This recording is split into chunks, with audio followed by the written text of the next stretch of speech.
பிரியமானவர்களே, ஆண்டவராகிய இயேசு கிறிஸ்துவின் நாமத்தில் இந்த காலை நேரம் உங்களை மிகுந்த அன்போடு வாழ்த்துகிறேன். கர்த்தர் உங்களை ஆசீர்வதித்து காப்பாராக. ஆண்டவருடைய வேதத்திலிருந்து இந்த காலை நேரத்திலும் ஒரு வசனத்தை நம்முடைய தியானத்திற்காக வாசிக்கலாமா? நீதிமொழிகளின் புஸ்தகம் 10வது அதிகாரம் 6வது வசனம். நீதிமானுடைய சிரசின் மேல் ஆசீர்வாதங்கள் தங்கும், கொடுமையோ துன்மார்க்கனுடைய வாயை அடைக்கும். பிரியமானவர்களே, இந்த காலை நேரம் நம்முடைய தியானம் நீதிமானுடைய சிரசு ஆசீர்வாதங்களை சுமக்கும் என்கிறது. இந்த நல்ல காலை நேரத்தில் ஆண்டவருடைய இரத்தத்தினாலே மீட்கப்பட்ட நீதிமான்களாய் வாழ்கின்ற அனுபவம் உங்களுக்குள் இருக்கின்றதா? இந்த உலகத்திலே நாம் நீதியாய் நம்முடைய கிரியைகளை காண்பிப்பது என்பது கூடாத காரியம். நம்முடைய நீதிகள் எல்லாம் அழுக்கான கந்தைகள் என்று வேதம் சொல்லுகிறது. ஆண்டவருடைய இரத்தத்தினால் எந்த ஒரு மனிதன் கழுவப்படுகிறானோ அவன் அவருடைய பார்வையில் நீதிமான் என்று அழைக்கப்படுகிறார்.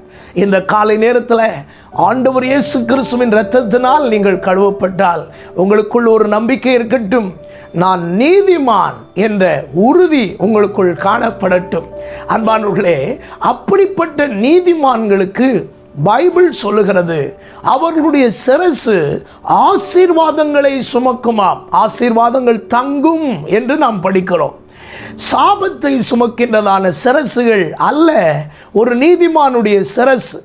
நம்முடைய தலை ஆசீர்வாதங்களை சுமக்க வேண்டும் என்பதற்காக இயேசு தம்முடைய தலையின் மேல் சாபமான முள்முடியை சுமந்தார். சாபம் என்பதற்கு அடையாளமாய் இருப்பதுதான் முள்முடி. அன்பான கர்த்தருடைய பிள்ளைகளே, இன்றைக்கும் உங்கள் வாழ்க்கையில் சில சாபங்கள் தொடர்கிறதை போல உணர்கிறீர்களா? வாய் திறந்து அறிக்கையிடுங்கள், கர்த்தராகிய இயேசு கிறிஸ்துவின் இரத்தம் என் மேல் விழுந்திருக்கிறது. இந்த சாபங்கள் சுமப்பதற்காக நான் அழைக்கப்படவில்லை, இயேசுவின் நாமத்தில் அவைகள் முறியடிக்கப்படுவதாக என்று நீங்கள் சொல்லும் பொழுது சாபத்தின் வல்லமைகள் நிச்சயமாய் விலகும். உங்கள் குடும்பம் சாபத்தை சுமப்பதற்கு அழைக்கப்பட்ட குடும்பம் அல்ல. உங்கள் பிள்ளைகள் சாபத்தை சுமப்பதற்கு அழைக்கப்பட்டவர்கள் அல்ல. ஒரு நீதிமான் ஆசீர்வாதங்களை சுமக்கிறான். நீதிமானுடைய சந்ததி பூமியிலே பலத்திருக்கிறது, ஆஸ்தியும் ஐஸ்வர்யமும் அவன் வீட்டில் இருக்கும் என்று பார்க்கிறோம். அப்படியானால் ஆசீர்வாதங்களை கர்த்தர் உங்களுக்கு தருவதற்காகத்தான் உங்கள் நிமித்தம் தரித்திரரானார் என்று பவுல் குறிப்பிடுகிறார்.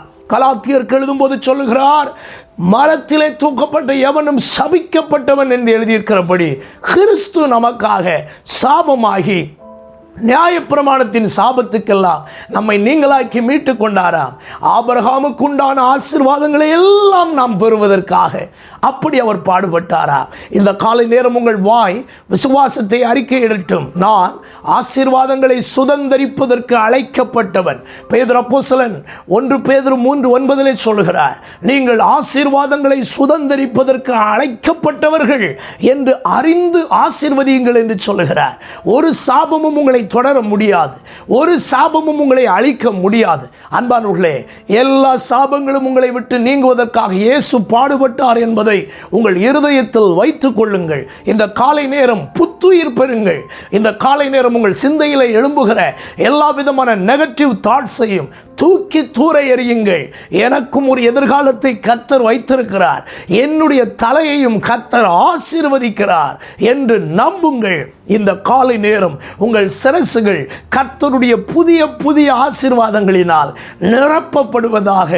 எப்படி ஒரு மூட்டையை சுமக்கிறானோ மனிதன், அதுபோல தேவ ஆசீர்வாதங்களை எல்லாம் நீங்கள் சுமப்பதற்கு கர்த்தர் இந்த காலை நேரம் தம்முடைய மிகுந்த கிருபையை உங்களுக்கு கட்டளையிடுவார். தேவ கிருபை உங்களோடு இருக்கட்டும். இந்த நாள் உங்களுக்கு ஆசீர்வாதமாய் அமைவதாக. ஜெபிப்போமா? எங்கள் சிரசுகளை ஆசீர்வாதங்களினால் நிரப்புகிற ஆசீர்வாதத்தின் ஊற்றாயிருக்கிற எங்கள் நல்ல தகப்பனே, இந்த காலை நேரத்தில் மனம் உடைந்து சாபங்களை குறித்து கவலைப்பட்டு கொண்டிருக்கிற யாராகிலும் இந்த வார்த்தைகளை கேட்டுக்கொண்டிருந்தால் உம்முடைய வல்லமை அவர்கள் மேல் இப்பொழுது பாய்வதாக, சாபங்கள் அவர்களை விட்டு நீங்குவதாக என்று இப்பொழுது உம்முடைய ஊழியக்காரனாய் அடியான் கட்டளையிடுகிறேன். இப்பொழுதே உம்முடைய ஆசீர்வாதங்கள் அவர்களுடைய சிரசின் மேல் வந்து தங்குவதற்கு கிருபை உண்டாகுவதாக. தொடர்ந்து தேவ பிரசன்னம் அவர்களை ஆளுகை செய்வதாக. இந்த நாள் உம்முடைய மக்கள் ஒவ்வொருவருக்கும் ஆசீர்வாதமாய் மாறட்டும். எங்களோடு இரும். இந்த நாளையும் எங்களுக்கு ஜெயமாய் மாற்றித்தாரும். இரட்சகர் இயேசு கிறிஸ்துவின் நாமத்தில் இவைகளை மிகுந்த மனத்தாழ்மையோடு வேண்டிக் கொள்கிறோம் எங்கள் நல்ல பிதாவே, ஆமென். God bless you. கர்த்தர் உங்களை ஆசீர்வதிப்பார். ஆமென்.